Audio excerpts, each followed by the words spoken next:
Welcome, everybody, to part 6 of our series, God Is That You, where we are unpacking how to recognize God's voice. We spent the first part of our series of discussions addressing the issues of breakdowns. We saw in the foundation text of this series, Job chapter 33, verse 14, that God does speak, now one way, now another, but people do not perceive it. So the problem is not that God is not speaking or communicating to us. The problem is that people don't perceive, they don't see it, they don't recognize it, and they don't regard it. Now, not seeing it, we're going to address that in this next set of discussions to know how does God speak to us. So seeing it and then recognizing it when we do see it. We're going to address those two things. But the last part, regarding it, let's be honest, some of us, we don't want to hear what God has to say. We don't care. We only want to hear him if he has something to tell us that we want to hear. So we addressed several factors into the breakdown in our communication with God. And now we're kicking off. What are the ways? It says that God does speak, now one way, now another. Well, what are the ways that God speaks to us? And there are several ways that we're going to discuss. But the first way, the one way that is the biggest and the most authoritative way that God communicates to people is through his written word. Now, that is known as the Bible, the Holy Bible, God's story. Some people have given it other cutesy labels. They refer to it as the instruction manual for life. Others refer to it as the BIBLE, basic instructions before leaving Earth. And there are many other ways that people talk about it, but it can be a little bit misleading because when you hear God's word and that it's the authoritative instruction manual on life and God and everything in between, it can kind of create in our minds this idea of opening up a textbook. So when we do actually open up the Bible, we feel very confused when we open it up and we find a story. So I want to explain to you that the Bible is firstly and mostly a narrative. It is a story. It's God's story.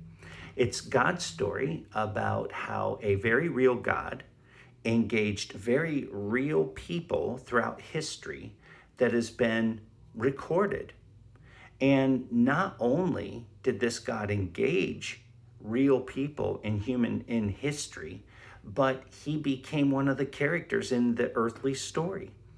And while there are a few places that are instructional, where God actually lays out some specific commands and instructions that he wants us to live by, a lot of it has to do with the story of God engaging humanity as the outsider, the creator of the universe, invading time and space with these little moments where he invaded an individual or small group of people to where he became one of the characters in the earth story, and he engaged many masses of people, right?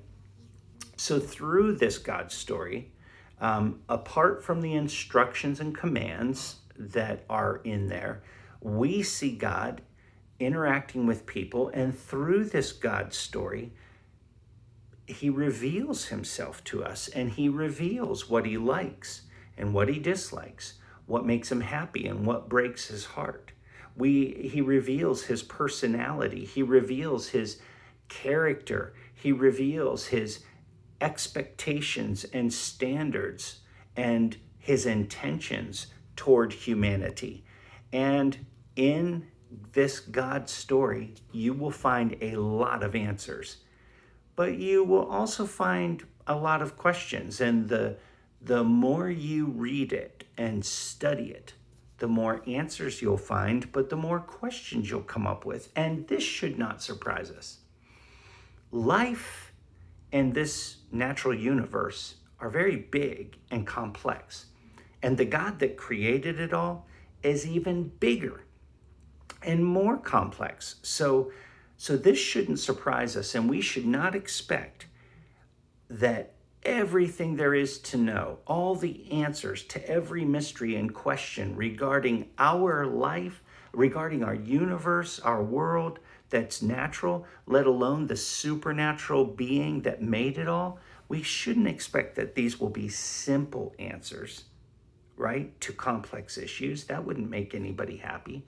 And we can't look at the Bible as covering every question that a person can ever have about this big God and about this big universe and existence, let alone our very small, our life that is a very small story in this much larger epic, right?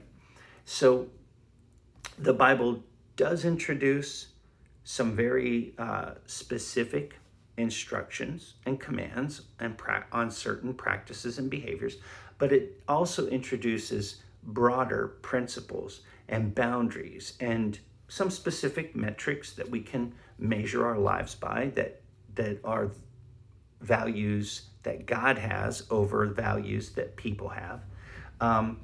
And when you read the Bible, you will see instructions that are for a specific time and a specific culture that do not apply to us today. And then you will find other instructions and even more principles that transcend time and culture. In other words, they apply to every culture and every time. So there's a lot to it, but we should expect that a book that is going to be the guide, the story that reveals this incredible God that created everything and his intentions and expectations for humanity and its redemption, we should expect that it's going to take some effort and some thought, and that it isn't going to answer all these complicated things with overly simplistic answers. It is the reliable, supreme earthly authority to all things relating to life and God. I want to say that again because it is the authoritative standard by which we measure everything that we think, speak, and do and experience in this life. In other words, friends, God gets the final say, okay? So dig in and learn what the Bible, what God actually has said and done. And also, you'll probably be surprised to find things that you had heard that he didn't say and do. And the other thing is, as you read it and you learn it, you start to be on guard against anyone that would try to teach or encourage anything that would contradict what you learn from it. So, the first way that God communicates to us is through the written word, through the Bible. So I want to encourage you today to start digging in. Hop on, download the Bible app, the YouVersion Bible app on your phone, or crack open old school, get a book, a Bible with pages, and start reading it.